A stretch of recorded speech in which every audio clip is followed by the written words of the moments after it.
Assalamualaikum warahmatullahi wabarakatuh. Kami dari kelompok 10 yang beranggotakan saya sendiri yaitu Ana Senet Rohma dan juga rekan saya yaitu Naila Adnia Rohmi akan menyampaikan terkait dengan statistik inferensial, uji hipotesis dan juga signifikansi statistik. Baik, langsung saja kita masuk yang pertama, pengertian dari statistik inferensial. Statistik inferensial ini disebut juga sebagai statistik induktif atau statistik penarikan kesimpulan. Karena merujuk dari pengertian statistik inferensial ini yaitu serangkaian teknik yang digunakan untuk mengkaji, menaksir, dan mengambil kesimpulan berdasarkan data yang diperoleh dari sampel untuk menggambarkan karakteristik atau ciri dari suatu populasi. Adapun pendapat lain terkait dengan pengertian dari statistik inferensial ini yaitu suatu proses pengambilan kesimpulan-kesimpulan berdasarkan data sampel yang lebih sedikit menjadi kesimpulan yang lebih umum untuk sebuah populasi. Perbedaan dari statistik inferensial dan statistik deskriptif ini ada 2 poin penting. Yang pertama yaitu dilihat dari tujuannya. Untuk statistik deskriptif ini bertujuan untuk mendeskripsikan karakteristik data, sedangkan statistik inferensial bertujuan untuk mengambil kesimpulan untuk populasi dengan menganalisis sampel. Kemudian yang kedua yaitu statistik deskriptif biasanya hanya disajikan dalam bentuk tabel dan grafik. Statistik deskriptif ini pun terbilang sederhana karena proses-prosesnya atau tahapan-tahapannya tidak terlalu kompleks, sedangkan statistik inferensial ini dapat dikatakan cukup rumit karena memiliki tahapan-tahapan atau proses yang lebih kompleks. Berikut adalah contoh dari penggunaan statistik inferensial. Contohnya pada pemilu tahun 2014. Berbagai lembaga survei melakukan quick count untuk mengetahui secara cepat kandidat presiden mana yang akan mendapatkan suara rakyat lebih banyak. Nah, lembaga-lembaga survei tersebut mengambil sebagian sampel TPS dari total TPS populasi. Hasil sampel TPS tersebut digunakan untuk generalisasi terhadap keseluruhan TPS.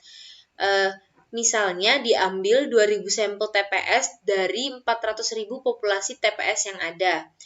Hasil dari 2.000 TPS tersebut adalah statistik deskriptif.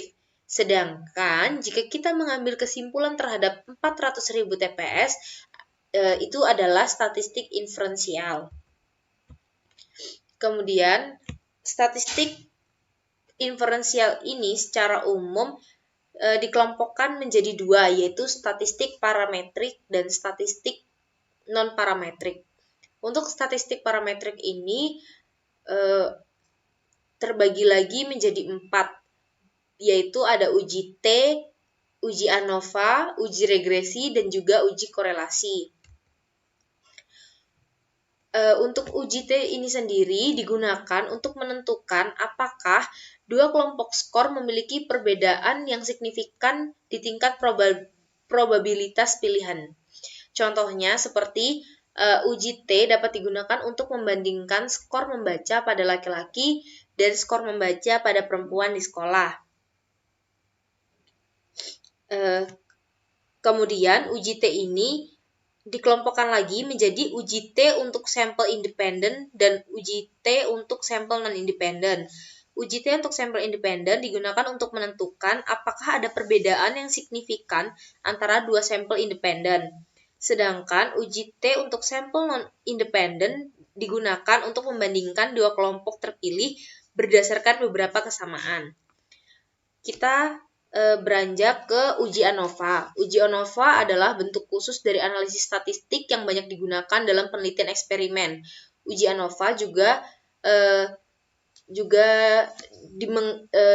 dimengerti sebagai bentuk uji hipotesis statistik di mana kita mengambil kesimpulan berdasarkan data atau kelompok statistik inferentif.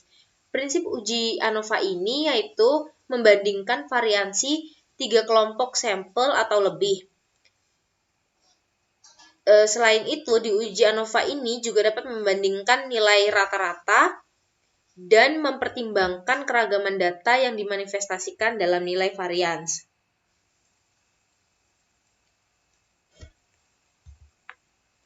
Selanjutnya yaitu uji regresi. Analisis regresi sebagai kajian terhadap hubungan satu variabel yang disebut sebagai variabel yang diterangkan atau dapat disebut juga sebagai the explained variable dengan satu atau dua variabel yang menerangkan atau yang disebut sebagai the explanatory. Jika variabel bebas lebih dari satu, maka analisis regresi disebut regresi linear berganda. Disebut berganda karena pengaruh beberapa variabel bebas akan dikenakan kepada variabel tergantung. Contohnya seperti kasus seorang pengusaha bernama Andrianto ingin meneliti tentang pengaruh biaya promosi terhadap volume penjualan pada perusahaan minyak wangi. Dari pernyataan tersebut didapat variabel dependennya yaitu volume penjualan dan variabel independennya yaitu biaya promosi. Selanjutnya yaitu ada uji korelasi. Analisis korelasi ini digunakan untuk memahami sejauh mana dua variabel saling bergantung atau kekuatan hubungan antara dua variabel tersebut. Jika antara dua variabel dapat diperoleh dari ini, kita dapat memahami apakah variabel memiliki korelasi yang kuat atau yang lemah dari dilakukannya uji atau analisis korelasi ini. Contohnya seperti kasus yaitu ingin diketahui seberapa kuat hubungan antara besarnya pendapatan seseorang dengan pengeluaran atau konsumsi per bulan. Nah, uji korelasi ini yang termasuk ke dalam statistik parametrik yaitu uji korelasi Pearson. Uji korelasi Pearson merupakan metode pengukuran korelasi yang sering digunakan dengan melihat data, yaitu data memiliki skala interval atau rasio. Kemudian, korelasi antara dua variabel harus linear, artinya distribusi data haruslah menunjukkan hubungan searah. Berikut adalah tabel ringkasan dari statistik parametrik, jenis-jenis statistik parametrik, dan juga kegunaannya. Selanjutnya, yaitu statistik non-parametrik. Dari statistik parametrik ini, contohnya adalah uji Spearman atau uji korelasi Spearman dan juga chi-square test.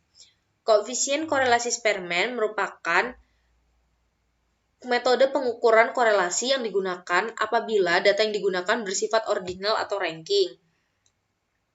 Kemudian, korelasi Spearman ini sendiri memiliki dua kondisi penggunaan. Yang pertama yaitu kondisi di mana data yang digunakan bersifat unik atau tidak ditemukan data ganda. Yang kedua yaitu kondisi di mana data yang digunakan terdapat data ganda atau double. Sedangkan untuk chi-square test ini adalah suatu ukuran yang menyangkut perbedaan yang terdapat di antara frekuensi pengamatan dengan frekuensi teoritis atau frekuensi harapan. Nah, chi-square test ini digunakan untuk membandingkan frekuensi yang muncul pada kategori atau kelompok berbeda. Baik, mungkin itu saja yang dapat saya sampaikan. Selanjutnya, untuk penjelasan dari uji hipotesis dan juga signifikansi statistik akan disampaikan oleh rekan saya yaitu Naili Adniarohmi. Kemudian ada uji hipotesis. Hipotesis statistik adalah pernyataan atau dugaan mengenai keadaan populasi yang sifatnya masih sementara atau lemah kebenarannya. Hipotesis statistik akan diterima jika hasil pengujian membenarkan pernyataannya dan akan ditolak jika terjadi penolakan dari pernyataannya. Dalam pengujian hipotesis, keputusan yang dibuat mengandung ketidakpastian, artinya keputusan bisa benar atau salah, sehingga menimbulkan resiko. Besar kecilnya risiko dinyatakan dalam bentuk probabilitas. Tipe hipotesis ada dua, hipotesis satu arah dan hipotesis dua arah. Hipotesis satu arah ini apabila hipotesis alternatifnya menunjukkan tanda lebih dari atau kurang dari. Hal ini dapat terjadi karena peneliti menginginkan suatu perubahan satu arah. Misalnya, apakah mengalami perubahan meningkat atau menurun. Contohnya, sebuah perusahaan rokok memproduksi rokok dengan kadar nikotin tidak melebihi 2,5 mg. Jadi dapat disimpulkan tidak melebihi artinya kurang dari berarti hipotesis satu arah. Hipotesis alternatifnya yaitu titik 2 nilai tengahnya kurang dari 2,5. Kemudian hipotesis dua arah. Hipotesis dua arah yaitu apabila hipotesis alternatifnya memiliki dua arti, yaitu hipotesis alternatif nilai tengah dapat lebih dari 20 atau dapat kurang dari 20. Contohnya, sebuah pabrik sereal ingin mengetes unjuk kerja dari mesin pengisinya. Mesin tersebut dirancang untuk mengisi 12 on tiap boxnya. Karena ingin menguji apakah mesin ini dapat mengisi 12 on tiap box atau tidak, maka dapat dinyatakan hipotesis 0 nilai tengahnya ini sama dengan 12 dan hipotesis alternatifnya ini nilai tengah tidak sama dengan 12. Jenis-jenis hipotesis. Jenis-jenis hipotesis berdasarkan jenis parameternya, yaitu pengujian hipotesis tentang rata-rata, pengujian hipotesis tentang proporsi, dan pengujian hipotesis tentang varians. Sedangkan jenis hipotesis berdasarkan jumlah sampelnya ada dua, yaitu pengujian hipotesis sampel besar yang jumlahnya lebih dari 30, dan pengujian hipotesis dengan sampel kecil dengan jumlah kurang dari sama dengan 30. Kemudian hipotesis berdasarkan jenis distribusinya. Pengujian hipotesis dengan distribusi Z, ada pengujian hipotesis dengan distribusi T-student, ada pengujian hipotesis dengan distribusi Chi-square, dan pengujian hipotesis dengan distribusi F-ratio. Kemudian ada jenis hipotesis berdasarkan arah atau bentuk formulasi hipotesisnya ada tiga. Ada hipotesis dua pihak, pihak kiri atau sisi kiri, dan pihak kanan atau sisi kanan. Langkah-langkah menguji hipotesis. Langkah pertama yaitu menentukan hipotesis. Misalnya, hipotesis 0, nilai tengahnya ini sama dengan C, lawan hipotesis alternatifnya ini nilai tengahnya tidak sama dengan C. Atau hipotesis 0-nya ini nilai tengah sama dengan C, lawan hipotesis alternatif nilai tengahnya ini lebih dari C, dengan uji satu sisi. Kemudian langkah yang kedua yaitu menentukan tingkat signifikansi alfa. Biasanya kalau tidak diketahui, maka hal yang digunakan ini tingkat kesalahan alfanya sebesar 5%. Yang ketiga yaitu melakukan statistik uji. Kemudian daerah kritik ini nanti didapatkan pernyataan hipotesis 0 diterima apabila, atau hipotesis 0 ditolak apabila. Kemudian yang kelima keputusan. Keputusan ini akan didapatkan, hipotesis 0 ini akan diterima atau ditolak. Kemudian yang terakhir yaitu kesimpulan. Kemudian menginjak signifikansi statistik. Signifikansi statistik ini adalah besarnya kemungkinan untuk dapat menerima suatu hipotesis. Uji signifikansi ini menentukan apakah hipotesis yang dibuat di awal penelitian ini akan diterima atau ditolak. Nilai signifikansi yang dilambangkan dengan simbol P. Taraf signifikansi ini besarnya peluang untuk menolak hipotesis 0. Taraf signifikansi sangat penting dalam penggunaan metode statistika. Gunanya yaitu menguji hipotesis penelitian. Peneliti menolak hipotesis 0 karena memiliki taraf signifikansi yang besar. Penolakan yang didasarkan pada taraf signifikansi yang lebih kecil dapat dipercaya dibandingkan dengan penolakan yang didasarkan pada taraf signifikansi yang besar.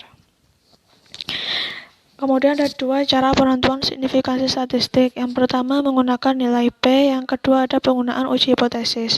Menggunakan nilai P ini digunakan untuk menggunakan uji signifikansi. Nilai P ini menunjukkan probabilitas hasil pengamatan X tidak memiliki hubungan dengan hipotesis nihil. Dan nilai P ini juga menunjukkan probabilitas kebenaran hipotesis 0 tanpa ada hipotesis alternatif. Kemudian cara yang kedua yaitu penggunaan uji hipotesis. Uji hipotesis ini dapat digunakan untuk mencari signifikansi antara dua hipotesis. Signifikansi ini ditentukan oleh besarnya dua macam error, yaitu tipe 1 error dan tipe 2 error.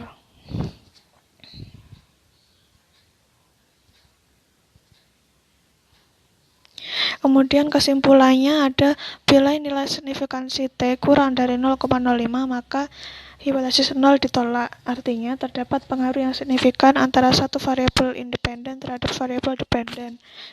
Apabila nilai signifikansi T lebih dari 0,05 maka hipotesis 0 diterima. Artinya tidak ada pengaruh yang signifikan antara satu variabel independen terhadap variabel dependen. Sekian presentasi dari kami. Mohon maaf apabila terdapat salah kata. Wabillahi taufiq wal hidayah. Wassalamualaikum warahmatullahi wabarakatuh.